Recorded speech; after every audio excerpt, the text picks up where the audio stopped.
Hello and welcome everyone to the May 2023 Knowledge Management webinar with APQC. We're so happy to have you all here today. I wish I could see all of your faces at one time, but we will be recording this and you will be receiving a copy of that as we mentioned in the pre-slides. Today, we're going to be talking about top KM priorities and some predictions for the future based on our 2023 survey results and some of our own insights and some additional comments from all of you. So let's make this interactive and fun and get ready to use your chat and respond to some polls. So first of all, who am I? My name is Lynda Braksiek, and I am the new Principal Research Lead for Knowledge Management at APQC. Today is day 30 for me, and what a better way to celebrate my 30th day with APQC than to deliver a webinar with all of you. So thanks for having me, and I'm excited to be here. And like you all, I come from the practitioner side of knowledge management, and I'm coming from industry with over 20 years of working in knowledge management, mostly in aerospace and most recently pharmaceutical. So again, happy to be here with my friend and colleague, Cindy Hubert, who most of you probably know, Executive Director of Client Services. And Cindy, I don't know if you want to say anything. I'm thrilled to be here with you. So nice to have you as a fellow teammate. We've known each other a long time. So yes. This is going to be fun. It is going to be fun. And to help keep us on track so we don't get too into some of the content we're going to talk about today is Brittany Dixon. Brittany, say hi to everyone. Hello. Brittany is our research and project manager for knowledge management, and she helps to keep our agendas moving. She helps to keep us on track and helps us with planning. So we stay on top of everything that we're doing for all of you and all the members. So you see any of our names coming your way on emails, make sure you respond. It's going to be important that we stay up on all of these knowledge management topics. So before we get started, we're going to take a little look at the agenda here for today. We're going to look at the current state. Now, again, this is really looking at the research that APQC did a few months ago. Some of you may have already seen this report. It was actually released and put in our resource library back in the February timeframe. But with some changes at APQC, we're just now getting together and we're going to have a conversation about it. So if you've checked it out already, that's great. Provide some additional insights today as we go through this, presentation. We're going to do a little pulse check, talk about opportunities and threats, and those broader forces that we see influencing KM as well on the outside. Also looking at focus areas for 2023, I'll say, and beyond, because we're always having to look one step ahead, aren't we? Really talking about from our priority perspective within KM teams, as well as what those business priorities are and how we can support those. And then, of course, technology and user experience. In the future, we're going to look at technologies to watch specifically and skill sets to develop. And then we're going to have a little bit of a takeaways. What does this mean to KM and what can we do going forward? And what kinds of things do we need to continue to talk about as we move forward with knowledge management this year, again, and beyond? So with that being said, I'm going to jump right into it. And the first thing we're going to look at is current state. And we always like to start with a little bit of where are all the people who are responding to our surveys, which are a lot of you, probably a lot of our members, but also some folks that aren't members and kind of outside there in the world also doing knowledge management. And we're asked that question around investment. Investment tells us a lot about where those focus areas are in our companies. And right now, we've got about 3/4 of the people telling us that they're either increasing their investments in KM a lot or a little. And actually, this went up about 10% from the last time we did this survey in September of 2021. So we're seeing a little bit more increase in investment. Some is probably driven a little bit by some of the technology advancements that are happening, and technology costs money. Some of it is also because KM is seen more of a priority, and maybe we're adding some additional resources. So we are seeing a little uptick in investments with KM. The first thing I also want to talk about is really those opportunities for KM to capitalize on. Now, for those of you who've been around for a while and have seen some of our previous surveys on here, you'll recognize some of these top opportunities because, in all honesty, a lot of them have stayed the same, but they shift around in order depending on what's happening out there in the world. And this year at number 1, it was the frustration for our employees with chaotic and disorganized information repositories. So if you think about that and what's happening out there in the world with the push for AI and intelligent search and all of that, this is prime time for us to get involved and help with content management and capitalizing on helping with that kind of chaotic feeling that people are feeling. We also have retirement churn and critical knowledge transfer that still stays up in that top opportunity for us, as well as the embracing remote and hybrid work. It's still up there. It's number 3. It was number 1 in 2021, which, considering the time frame, made a lot of sense, but will always be a critical component of knowledge management. So I can see it always staying in this top 5 realm. Also to mention leaders. Leaders are recognizing the risks of knowledge gaps and silos. And I think this became even more clear during the pandemic era, but it has stayed, and they are continuing to see the value that KM can bring. And then also the reskilling and upskilling. KM is an informal learning capability, right? It's going to be critical for that. Lynda, before you move on, I just want to tie something back and present something new to those who were not at our conference about a month ago. But we talked about the top 2. So 2 of the biggest trends we're seeing in the past really 12 to 18 months have been content management, which, as you all know, APQC considers that a capability housed under the knowledge management umbrella, and then critical knowledge transfer. Those 2 we almost can't keep up with. There's so many things happening around that. So just keep your eye on that. For those of you who are struggling with those are 2 capabilities and approaches that really help you deal with those top 2. That's right. And we're going to have more on both of those topics throughout the rest of this year from APQC as well, from research and opportunities for you all as members as well. So thank you, Cindy. We're also going to talk a little bit about the threats. And the reason this says top 5 threats to KM right now, and I said again, is because they haven't changed. If you've been around KM for a lot of years, like some of us have, these are the same. They are the same, and they continue to be the same. And I don't think it means that we're not addressing them. I think it just means that they need to stay top of mind for us continually as we manage our KM programs, right? If you'll notice in the last slide, when we talked about opportunities, we said leaders are paying attention to knowledge gaps. But here we also listed as a threat. Leadership typically stays in the threat and the opportunity category at all times, and that always is going to be dependent on your business priorities, who's leading your organization at that time. So it's just a good thing to keep in mind that your leadership and the partnership with the leaders in your organization are always going to be critical.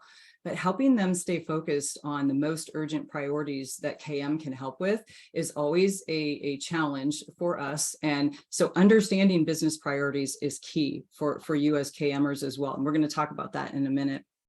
Some of the other threats that continue to be on here each and every year, KM is hard to measure. Yes, it is. And depending on what your business is asking you to do, it can be more challenging than others. So that, along with the incentivizing, the knowledge sharing and reuse culture, that tends to stay in there as a threat, again, depending on your company.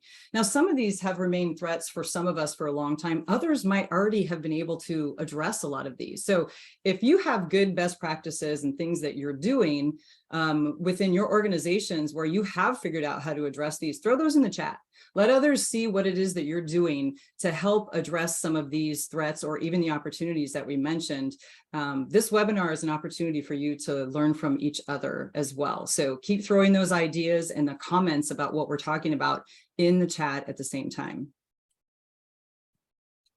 Now, broader forces. These are our insights based on what we're seeing happening in the world, and just to look at, here's 3 that really just come top of mind for us as it relates to things that might be influencing KM from the outside looking in. In the middle, I'm going to start there, remote and hybrid work culture. That was an outside force that we mentioned in our webinar that we did about 18 months ago on priorities and trends as well. In 2021, of course, this was a big deal. I still think it's going to continue to be a big deal as we continue to figure out how to work best more globally, in whether it's hybrid, truly remote, or people have gone back to the office, whatever it looks like, it's still an ever-changing and ever-moving kind of needle. And we just have to keep our eyes on it. Even if it feels like it's a little maybe easier now than it was a year or two ago, I think it's still a critical factor that we have to consider, because companies are changing their mind about how they might want to approach how their work looks and feels every day, whether it's standing up or whether it's an actual brick and mortar building or moving to remote, or both. The other two that we've put in here new, I think no surprise, the generative artificial intelligence, things like ChatGPT, and I would actually add other AI and machine learning, is getting more attention because of all the attention that ChatGPT has brought to us over the last few months. So a big force, we're going to keep talking about it. It's the beginning of a conversation that will go on for a period of time, but it's very fast moving, very fast moving. Organizational transformations. What I mean by this is not just organizational changes. What this means is every company, it seems like, is going through some sort of a transformation, whether it is an org change, a digital transformation, a cultural transformation, transforming because of how we're working hybrid versus remote versus in person. And everyone's talking about transformation and driving change. And that's really causing a lot of chaos, not so great feelings by employees in our organizations. And this is influencing what we do from a KM perspective. And in a lot of cases, companies are coming to their KM programs and asking how we can help with those transformations. So I think it's a huge, broad force that we can totally leverage and contribute to helping our companies with.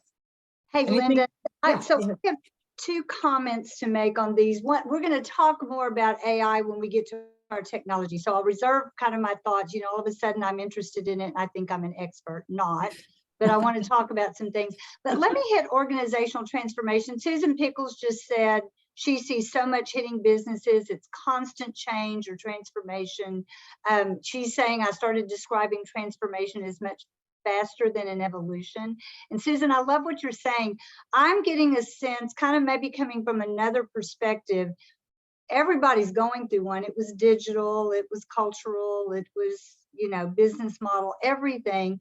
And so several years back in an advanced working group, a very wise person said, you get in the middle of a transformation, this was a decade ago, and said, you tend to sometimes lose your stamina and way. And I think that's what people are, it's the fatigue of transformation that I think you have to be careful of. So I like what Susan's saying. If you can talk to people about how can you as a knowledge manager speed things up, right? And get people a little bit more comfortable in it all. I also want to say one more thing about that. I also think it can become just a habit.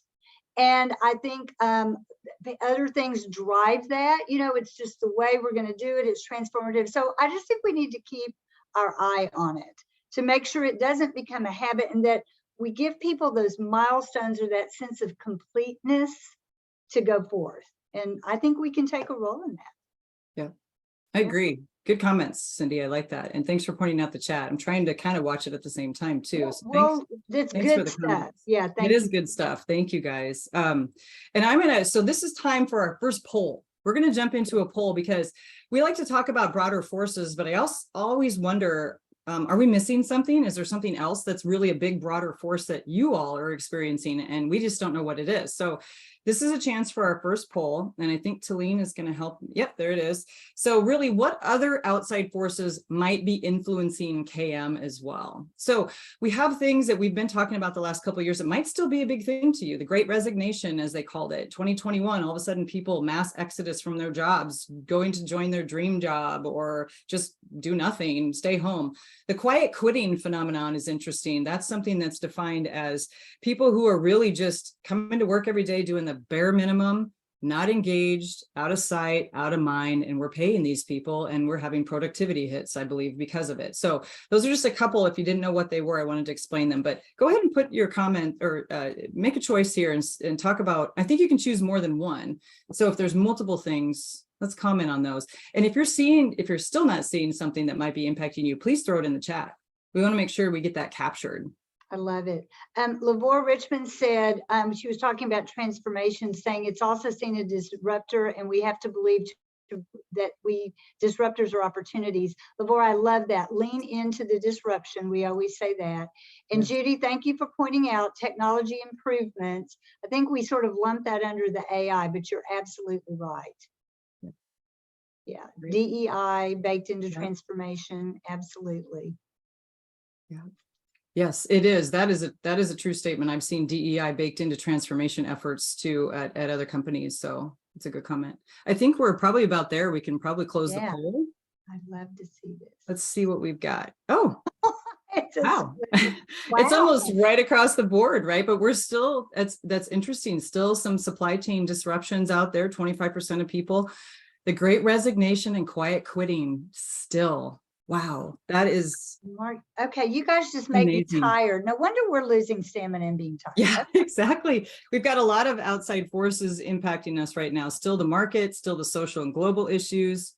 This is amazing. Now I know we were able to choose more than one, right? So we're going to see quite a few responses, but apparently we were on track with picking these topics because these are things that are impacting us. So thank you for that.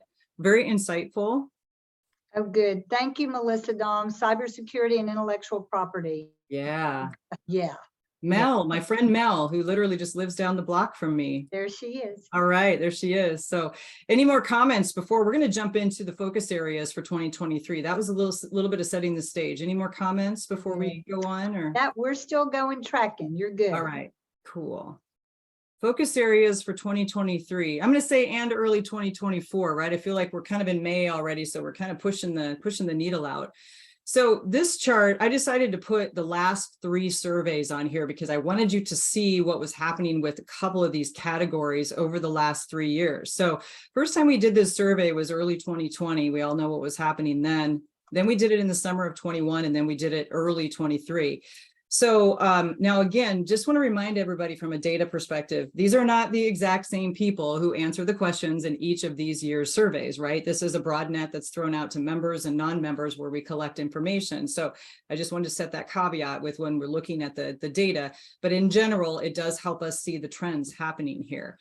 Now, top 10 priorities for KM teams. So what we're working on as KM teams, boosting participation or engagement. Look at that leap from the last couple of surveys. Look at that leap. And it's no surprise when we talk about skill sets and technologies and stuff later, I think you'll see there's a correlation between those two, why we're focused on engagement, and therefore our skill sets that we need in our KM teams are aligning to help us focus on engagement. So just keep that in mind. Obviously, identifying, mapping, and critical knowledge it's probably always going to remain at the top. It's kind of our core work that we do within KM. It makes sense. The other thing to note on here, the increasing the maturity of our KM program efforts. Look at the jump from 10% to 25% from the last survey. But if you drop down and you take a look at developing an initial KM strategy and how it dropped from a peak at 38% down to 15%, that tells me we had a lot of newness and some new strategies starting over the last 2 to 3 years. And we've got some things in place, and now we're trying to figure out how do we continue to evolve these programs? How do we take them to the next level? How do we get people engaged, right? So it kind of makes sense to watch those categories shift. And I think we've talked about this over the last 3 years as KMers as well. And that is the pandemic did something to reignite KM a little bit as well, get us focused on virtual collaboration, get us focused on really trying to bring people together from an engagement perspective and all of that. So we're seeing this in our data as well. Lynda, you know what? I do have a quick observation. Sorry. Yeah. So when I looked at the last one, of course, you know, I'm always disappointed because it sort of tells me that people are new getting into KM. But and so that would really then drive the top one. But then it occurred to me, and it's just a thought for you all. I think the other thing that's happening to drive that boosting KM participation, I think so many of you are expanding your reach for knowledge management. I know of 3 off the top of my head. I know you've gone enterprise this year. It's always amazing. It tends to drop your capabilities on the maturity scale, which is also why we may be looking at the maturity model. So just some insights for you all in thinking about what's driving some of these numbers. That's excellent, Cindy. And I should have thought to mention that myself. I mean, that is where the conversations are happening. At the conference, it happened all the time. Everyone talking about, my KM team is now this. We have to do change. We have to do learning. We're dealing with AI and technology. We're really covering a lot of I'm going to say adjacent areas, as well as expanding to more enterprise focus, maybe coming from a business unit. So great insights. Love it. Love to see the comments in there as well from people. So following along with the conversation. So thank you for that. Okay, so the next one we're going to look at is Go back one. did I skip one? I'm sorry. Yeah, go back, because we always like the Yeah. Sorry about that. That was just my. We said for technical difficulties, though, I was going to do like a little dance, right? Yeah. Okay. Brittany's there to always lighten when we do something that we're not supposed to do. So yeah, business priorities. This is a big one because at the heart of KM is always, if we're doing it, we should be supporting our key business strategies. We should be supporting what the business needs with our KM capabilities. At the same time, introducing maybe some new KM capabilities that they don't know that they need, right? It's a balance between both of those.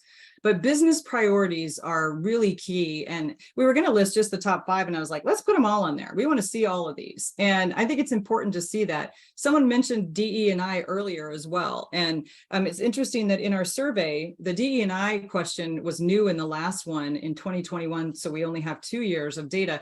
It's not real high as far as like what priorities KM needs to support, but I still think there's still something to be said for, we're helping with transformations. There's going to be DE&I components to that as well, right? So the numbers here, I think they look a little bit on the low side, but it's just maybe how you're thinking about what KM needs to support right now. I think DE&I is kind of a part of everything that we do anymore. But the top one on here is continuous learning. That one jumped quite a bit from the last survey, which doesn't surprise me, again, with all the focuses on upskilling and reskilling. And let's face it, a lot of us are learning how to work differently. We're working from home as opposed to being in the office, or we've shifted jobs, right? Think about all the people who did make a mass exodus during the pandemic to move to different jobs. Look at all the upskilling that's going to be required, all the new employees changing jobs. So this one doesn't surprise me. And it's also a core component of KM because, again, KM is about the informal aspect of learning, right? Putting knowledge in the flow of people in their teachable moments so that they can be the most effective in their job possible. So I like seeing this one at the top. From a business priority perspective, it means that learning is becoming more important to our businesses, and that's a good thing. Productivity is always up there. Agility has been there for a while. Strategic integration. This is fantastic. This speaks to that transformation effort we just talked about, right? We want to align to what's happening in the company across the board from a strategy perspective. This is our chance to get KM in there and actually be a part of that, integration and execution of all of those strategic initiatives that they're trying to put in place. The other one that I wanted to mention was, nothing as much statistically significant other than employee experience, which I thought was interesting as well. This, again, I think is about aligning to those other strategic initiatives, right? We're trying to make sure people are comfortable in their new ways of working or through a transformational effort. And so it's important that we are also focused from a KM perspective on that experience for the employee. And we're actually going to talk a little bit about the KM user experience coming up as well. So just keep that in mind. Anything to add on this one, Cindy? Lynda, I'm at an internal conference for one of our members right now, and it's been really wonderful. They've had a lot of their leadership speak. Learning is high on the list. So I was glad to see, it makes me realize that the people responding to this KMers are real in tune to learning. And I just come back to, go build that partnership with organizational development, learning and development, yes, human capital management. Those are going to be important partners for KM to support. I think that's very true. And I think that we also see with a lot of our members that some of our KM teams are actually even embedded with those teams in their organizations. right? Depending on where they fall in the organizational structure, they can even be embedded with the formal learning and development teams or OD teams as well. So it's important. Thank you. Okay, top 5 technologies. I know. Now, this is right now. Okay, so keep that in mind because we're going to talk about future technologies as well. But right now, what are those top 5 technologies when the survey was taken early 2023, late 2022, early 2023, team collaboration and digital workplace apps, number 1, again, but also up a little, or actually, is it up? I think it's a little bit up from last time as well. AI topics still are making their way up the percentage here. And knowledge graph and relational databases is interesting to me. And if you don't know what a knowledge graph is, it's actually a knowledge base that uses kind of a graph structured data model to make sure that you can integrate structured and unstructured data and make that available across different silos within your organization. Okay. Now, this is something that I'll be honest with you, I don't have as much experience with personally. I would love to hear from anyone who does. If anyone happened to answer this question when they took the survey or they have something they want to add, please throw that in the chat for us, or bring it up in a Q&A or something. Love to hear a little more about it, because that's a third of the people are saying these are the technologies that we need to focus on right now. So we want to talk more about it. And robotic process automation is still kind of, and automated workflows are still in that 25% there as well, 25% of people. But, you know, at the heart of technologies from KM has been collaboration tools, right? And probably will continue to be. However, we know that coming down the pipe, we have to start focusing a little bit more on a lot of those AI and machine learning tools, which, by the way, Carla Oldale would say, I've been talking about this for over a decade, and she really has. And a lot of other people have too, but it hasn't made it to the top of the stack, right, for all companies. And so we're going to be needing to think about that in the future as we go forward. So what I want to know, let's see here. Okay, this is where I said we were going to talk a little bit about the KM user experience. This was a new question that we asked, I think just in the last survey in 2021. And it's really just the most important, what theme is really the most important when you think about your KM users, so the people that you serve within your company. And 3/4 of the respondents said, it's got to be in the flow, right? These KM capabilities have to be directly embedded in our work processes and applications, or they simply aren't going to use them. And it needs to be simple. The user experience needs to be intuitive, less confusing, easy to find, all of those things. 3/4 in the flow and simple, right? And sounds easy, but it's actually quite challenging, as we all know, right? So, but these stay on top. These were on top last time in the 2021 survey, and they probably will continue to stay on top. Managing our knowledge in the flow of our current work is really at the heart of what we are trying to accomplish from a KM perspective. So this does not surprise me. However, the anticipatory and the personalized and that really deep knowledge that we can get using new tools from AI and machine learning could start to move this up a little bit, especially if users become more knowledgeable and start to expect these things in the workplace as well. Okay. Absolutely. Lynda, I want to make a correlation for this group. So remember back on the threats, the top one was leadership and it not being seen as a priority. So guys, I'm going to put this back on us as KMers. I think it's because of the number one thing right there. We don't get what we're doing close enough to the flow, or at least the perception of how it enables that flow through participation and contribution. And so I think you've got to link those two things, because leaders are obviously not seeing that. And that's why it appears to be a threat, because it seems like some additional or not as value added. Yes, we're investing in it. We know it's important, but to really hook them, I think you've got to link what their priorities are to the in the flow conversation, objectives, missions, strategic imperatives, outcomes. I like that. That's a really good state. Thank you, Cindy. Thank you. Words of wisdom from Cindy Hubert yet again. I have more than what anybody wants. Okay, before we move on and talk a little bit about the future of KM, anything in the chat that we want to mention or anything else? Cindy, before we move on to the future. Now, I'm good. We've got great conversation going. And again, remember, if you have a really deep question that you think might need a conversation, put it in the Q&A or either flag me so I can make sure we bring it forth in just a little bit. Absolutely. I'm ready to talk about future, Lynda. Future. All right. So here's technologies again. Same slide, different picture. This was when we asked respondents, what are the top technologies important to KM in the next 3 years?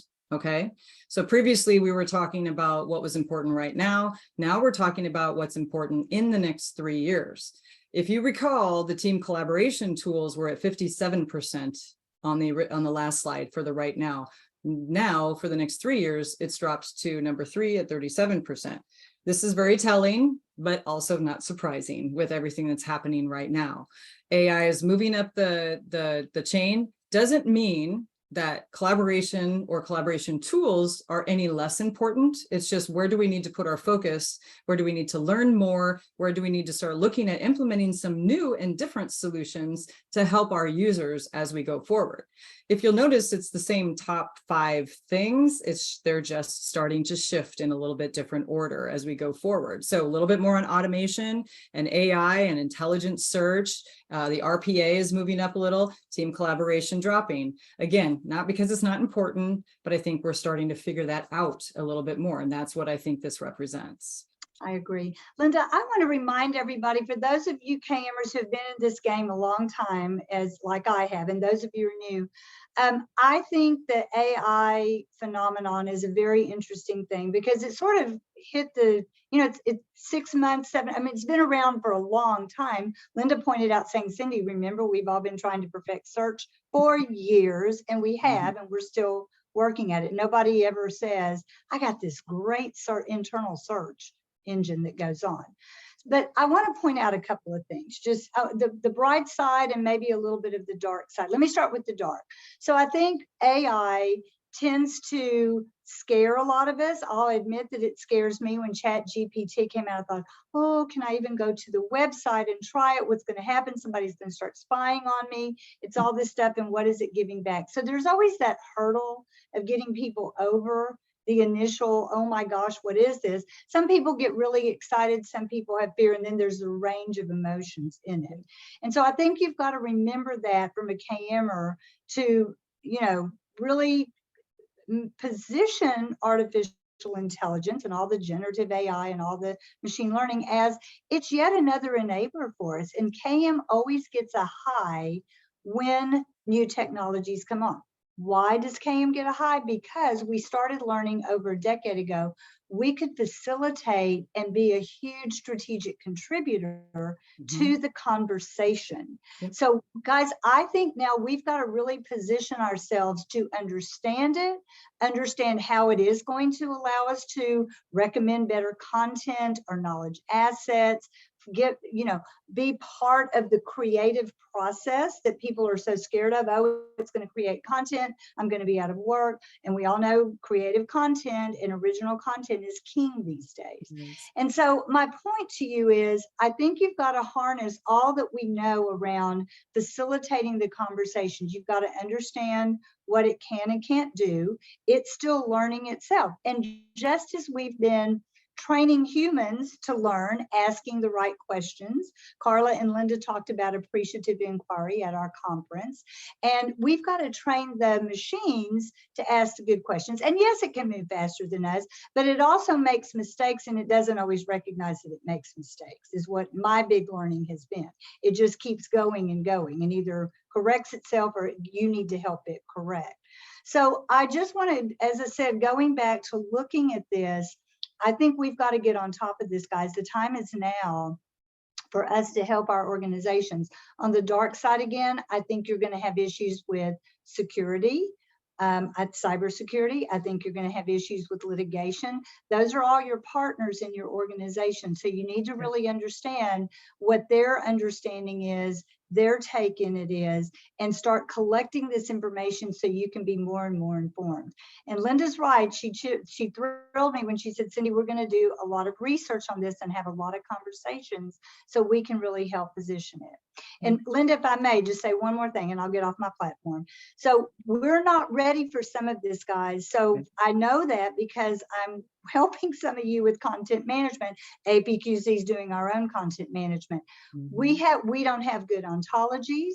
We don't have governance around our explicit knowledge called content. Our data management is, well, I won't use any bad words, but it's bad. And so we've got to help get those in order so that the AI machine, the tools will work like we want them to. So we have a lot of work to do, but I think it's promising for where we can go as a discipline. It is very promising. And I think you touched on a lot of things, and Mel Dom touched on it even earlier back in the chat where she talked about, highly innovative companies that are creating new designs for whatever product, very much of an impact to intellectual property as well with this AI, right? This is a big concern for people. And the other thing, I'm just going to throw out the flip side of the coin. While we're excited about what new technologies are to come, and we know that we need to get on these from a KM perspective, I also want to put that reminder in there that KM at the heart of it is always about serving the people first in the organization, right? And we don't want to lose sight of the heart of knowledge management being about people, processes, and technologies. Sometimes we have to shift where our focus is because of outside factors, or because something is moving really, really quickly out there in industry or in the economy or the global space, whatever that is. Right now, it's AI, right? And we have to get on it. But please, let's not lose sight of the fact that KM does not become just about that, right? We have to stay uber focused on those core KM essentials and capabilities. And that will be our goal, and our promise and challenge to our members is to make sure that we're always staying focused on all of those aspects, right, of knowledge management, because they are all critical and important to what we're doing. And everyone's going to be in a different place at a different time, right? And in fact, I think that might lead me to my next, yes. I want to talk about the impact of what we're just talking about with AI. I want to get a quick poll from all of you, because knowing when and how, or first of all, when it's going to impact your organization will then help you figure out how and what you can do by what time, right? So let's do this. We did this poll in the 2021 webinar as well. So I'm interested to see what we're going to see for results this time around. And I'll tell you what we experienced in 2021 after we have all of these results ready. So this is an intuitive poll. You get one choice. I'll give you just a minute to fill this out. Yes, and Lynda, just to a few chats and everything. I think so. I don't think AI is bad. I just think there's a dark side that you need to be aware of. And Sylvia, I don't know that I have KPIs yet, because it just depends on how you're using it. I think when you look at the opportunity for things like anticipatory knowledge delivery, bringing large bodies of your content to bear to an SME to help with the innovation, creative process, I think those are all huge wins. I just want us to make sure we understand the implications of all that we're trying to do with it. And for me right now, that slots into litigations, which I haven't seen a lot of those yet, but I'm sure they're there. And then just, security, because that's such a big deal these days. Such a big deal. Yeah. Talina, I think we can go ahead and close. Thank you. Close the poll. She's reading my mind. Oh, look at this. Oh, look okay. at this, you guys. I like that. Interesting. 16% of you, it already is. Yeah. Less than a year, 15%. So 30% of you, right? That's almost a third of people are saying it's either now or within the next few months, basically. Wow. So that's quick, right? That's quick. It's moving fast. But Lynda, technology always does that to us, guys. It's just that we're better positioned to move with it now. Correct. Yeah, I think you're correct. That's right. And 1 to 3 years is about that 44% mark. And more than 3 years, we still have a few people that are saying they don't know enough yet, or it's going to be a more than 3 years thing, because we still have a lot to figure out. It could be dependent on the industry that you're in, or the capabilities in your organization, or the size of your organization as well. So we're going to be doing more studies on this. Later this year, we're going to start looking at all of our emerging technologies again for KM. It's been 3 years since we've done our study. This is the time. It's perfect time to start looking at these things, and we're going to dig deeper into these topics as we go forward. Now, in 2021, the majority of the people on the webinar said it would be 1 to 3 years. Okay, so that was 18 months ago. So it doesn't surprise me that now we've got more people who have said, yep, we're already starting to do something, and we have a few less that are saying it's 1 to 3. So we're kind of keeping in line to, I think, what we originally said a year and a half ago. So, yeah. Okay. Yeah, Lynda, you know what, Jacob, I'm going to shout this out because you asked this question to just host and panelists. I want everyone to hear this. So his challenge is understanding with skills and qualifications what we should be looking for an AI-driven talent workforce. Oh my gosh, Jacob, I just have to copy and paste that on my notes. I don't know enough. I mean, I think one of the things we're looking for, the top one, I would say, so you can tell I'm thinking about it, I don't know it's right, is critical thinking. Because I think that when you have to be able to know if it's bringing you back the right responses and stuff when you look at the information it brings. Mm-hmm. So I think that's just one. I don't know that it's the top one, but that's what I would say. That's a great question, and I'm making a note of that as well for as we do our research going forward. That will be a critical aspect of what we talk about, is what are the skills that KM people need, but also the average employee. What skills do they need to be able to leverage AI within the organization? And I actually read an article, and I can't remember the source of it off the top of my head, just a week or so ago. And it was talking about the types of people who would be most impacted by AI, right, in the workplace. Not specific jobs. I've seen things on specific jobs, but this was about talking about the people who it will be so critical for those that actually have a subject matter expertise, because they have the ability to critically think through what they're seeing to know whether it is correct or not. And it will actually be more detrimental to the more entry people in the workforce, because they don't know if it's right or not. And they may be using the answers as fact when in fact they are not. So I think you're spot on, Cindy, with your critical thinking skill set, because you have to know enough to know whether it's actually accurate enough to use and leverage. So that'll be interesting for us to look at in the future as well. Love that. Absolutely. Okay, we're going to switch gears slightly, but yet I think it falls right in line. So skill sets for KM, right? And the reason I say this is that when Cindy was talking about AI and how we have to help our organizations with this, and adjust, what's going to be one of the most important things when you were talking about some people get scared at first and then they kind of go, this is change management, right? This is the skill set that's needed for us to be able to help manage through these transformational efforts, through new and scary technologies for our organizations and for our users. And the change management number just keeps climbing each time we've done this survey. It's been on top every year, but it keeps climbing, and it's beginning to create a bit of a gap. So change management and design thinking are two very, very important skill sets that I hear a lot of you all talk about, and we spend time talking about within KM circles. But that change management piece is interesting to me because it's been on our survey at the top for the last 3 years. So what are we doing about it?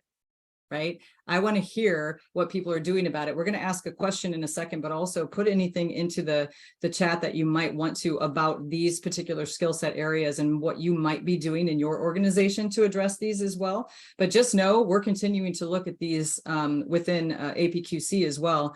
And there's some content, there was a study done just a few months ago, and there's some content actually out in our knowledge base, and we have it listed in backup for resources if you're curious about some of the change management things that are out there. But change, design thinking, storytelling hasn't been on our top 7 skills before, and it jumped in this year at 24%. I believe storytelling has always been a part of KM, but I'm not sure it's embraced by all of KM organizations, because I'm not sure everybody knows what and how to make it work, right? Yeah. So one of the things on our radar is to think about, can we create some storytelling templates for people that might help them talk through what does a story look like, and how do you help people create those narratives that you're looking for that tell the story in a way that helps people feel connected to that story, right? All of the other skills that are listed on here, very important. Always skill sets for KM to think about. Obviously, interpersonal, analytics, data management, problem solving, they're all extremely important. They're not lower on the list because they're less important. It's just right now, with all that's happening in the world, the change and the ability to think differently using design thinking capabilities is really, really critical. And go ahead, Cindy, I think you wanted to add something on here too about the process. Just a thought, so just a thought on storytelling. So I think I'm going to go back to AI. I think one of the things people fear about AI is that it's just going to take over all this creativity, because if you guys have experimented with it, and I have, and you type it in, it does give you some really good stuff. Remember, it's crawling out to very big, broad databases and content from all over and bringing it together. So it can do a lot, but I still think that that's why I said critical thinking, because I still think the correlation of the story is so important, right? That's why stories are so memorable, because it helps link the cause and effect for us all. And so we shouldn't forget that. That is a guiding principle that we learned a long time ago in knowledge management, and maybe we've just forgotten it. And so I think now, coupled with what AI can get you started with the story, adding that critical thinking, insights, that expertise, you're going to come up with a phenomenal story that is measurable, demonstrated, that helps you link all of those things. So I'm pretty excited. I am too. And I actually saw a couple of chats I was looking at right now too. There's a couple of comments. Somebody commented that NASA does a fantastic job telling their story, and I would agree with that. They are great storytellers, and they have really exciting stories to share anyway. I mean, NASA is just an exciting company, or area to look at.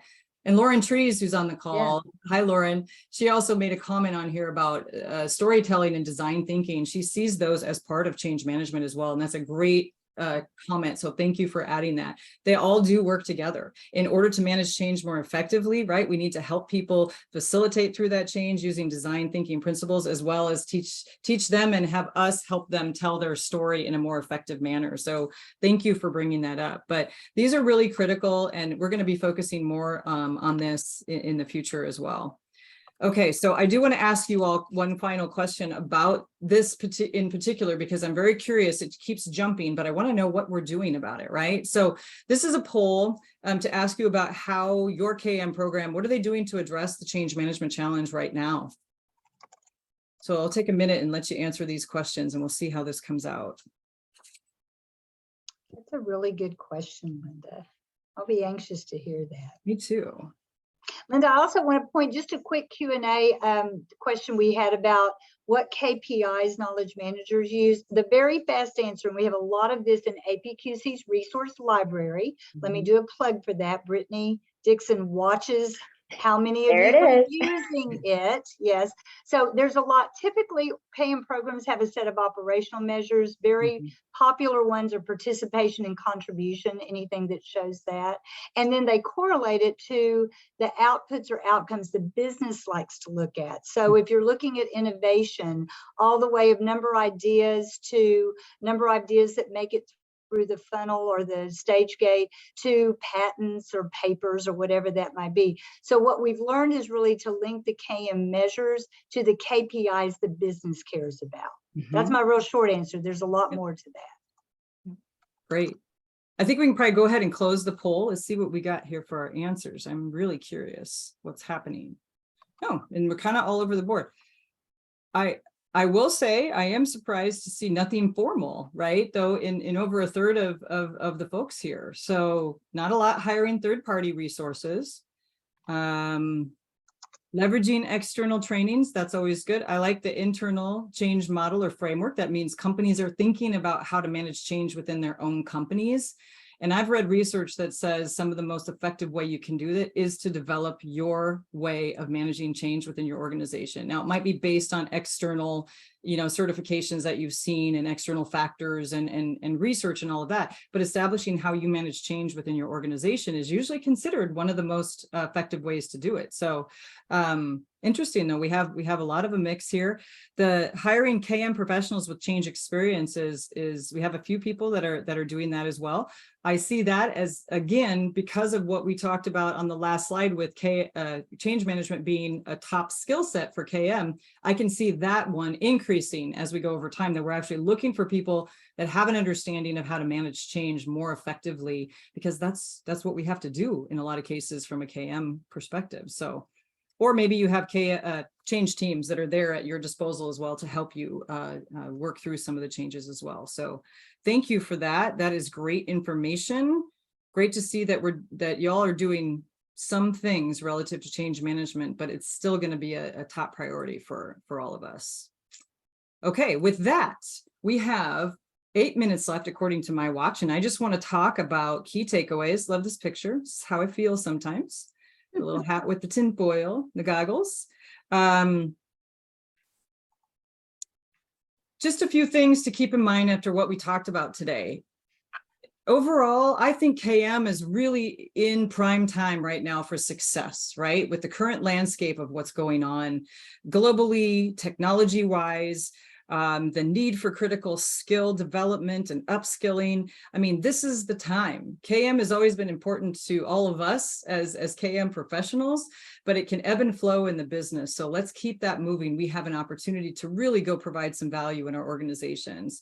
But keep in mind these other things we talked about. AI is urgent and it's quickly impacting knowledge management. What are we going to do about, how are we going to manage that? Change management, what we just talked about, remains that priority skill gap. What are we going to do there? Keep those top threats in mind that have remained the same over years, but keep them in mind, even if you have some of them managed already, don't lose sight of them, because they will continue to come back and be a barrier to your KM programs. Focus on in the flow, right? Teachable moment. Put that information and knowledge in the hands of your users when they need it most, and help connect them to other people in the organizations, as well as the learning they need and the information they need to be the most effective they can be. That all triggers higher levels of engagement, better connected people, upskilling, advancements, all of those things, right? And the last thing I want to mention is I found this McKinsey report, and I put a link to it. It was kind of interesting, called the State of Organizations 2023, 10 Shifts Transforming Organizations. And when I saw this pop up, I looked at those things and I said, these are things that KM are involved in already, or could or should be involved in, because they can contribute to the enablement of helping your companies shifting through these transformations. So the top 3 on the list: increasing speed and strengthening resilience. That's change management and agility right there. True hybrid, the new balance of in-person and remote work. This is what we do. We make collaboration easier for our users. And making a way for that applied artificial intelligence. There's others on this list as well that I believe we impact from a KM perspective, but this really stood out to me and said, this is our opportunity, right? This is keep those KM programs going, keep it top of mind for your business leaders, keep connecting to those business strategies, right? And we will be effective with this in the future. I want to make sure that we have 5 minutes left. And I know we have a few slides that have some resources on it, but I want to make sure that if there's some things in the chat or we have questions that we want to get answered before we close our webinar. Lynda, we do have one that I think we need to hit on. There's a series of questions about training. The first one just saying, share some insights on really some tips for making knowledge management customer centric. What kind of knowledge management trainings really kind of come to life and make it stick? Any thoughts on that, on what you need to be thinking about when you train?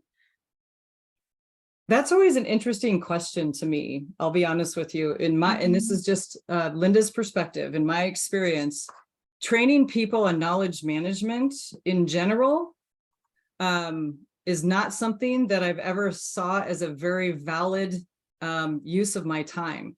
Training people on knowledge management capabilities when they need them to solve a business problem is where you get your biggest bang for the buck. So when you're starting communities, You teach them about communities of practice and what effective communities look like. When they need lessons learned, you teach and you facilitate lessons learned, and you teach them to become experts at doing that. And along the way, you begin to educate them on the greater purpose of knowledge management as each of those capabilities fits in to that greater purpose of KM. Now, that's my perspective on training and some of the things I've learned over the years of, let's just face it, doing it wrong once or twice and not having it stick with people. So that's what I've learned. I'd love to hear if anybody else agrees or has tried different things, but you know. Yeah, I think so too. I agree with you, because I do think that while the business sort of gets it, that I think teaching them how to participate in your standard portfolio of knowledge management approaches, activities, capabilities is the way you've got to go. And, you know, always starting at what's in it for them, because you've got to appeal to that, right? Or they're not going to do it. So again, you don't need them to be experts in knowledge management. You need them to understand the simplicity and in the flow of how they use your capabilities, right? And if somebody says, I gotta get people connected to my experts for ongoing transfer, I need more conversation. Well, that in your mind, I'm thinking, okay, communities, great. So give them an easy way to stand up a community successfully so that it can sustain over time. And that comes with a charter and a focus on critical knowledge and a sponsor and all those good things. You can do that very elegantly these days. So I'm like you, I support what you're saying in terms of what they need to be trained on. But love to hear other thoughts. If people have great ways they've done this in the companies, please throw it in the chat. And, you know, the thing about that is that you're speaking in their language instead of your KM language. And usually that tends to resonate with them most of all. We can speak KM speak with each other, but sometimes with our businesses, we learn to speak the business speak and solve the problems with KM capabilities in a way that resonates with them, right? We don't need to teach them to speak another language per se. Immediately over time, they will begin to see that. So very good. Awesome. I'm going to jump to, I just want to make sure everybody knows what's in here. We always throw some resources at the end of our slides, but I wanted to make a point to say that all the topics we talked about today specifically, I wanted to put some content out there that we have already, right, in our resource library that might help you dig a little deeper into the topics that we just talked about, design thinking or change management or storytelling, things like that. So please take a look if you want to, if you need to, and if you do take a look at this, please give us your feedback on this content. It helps us to make it better and more effective for you. That's what we're looking for. We know it won't be perfect for everyone, but we do like to hear the feedback to make sure that we can continue to make it better for you. There's things about events always on our website. There's also training opportunities. And Cindy, I think you might want to mention an exciting new thing that's coming up in our last minute, and then we can close out our webinar. I will say this in 10 seconds. Guys, stay tuned. We are getting ready to offer our knowledge management certification program in late September. Thank you for those of you who said I can follow up with you on a few things, and I'm very excited. This is 2 decades of my wish list.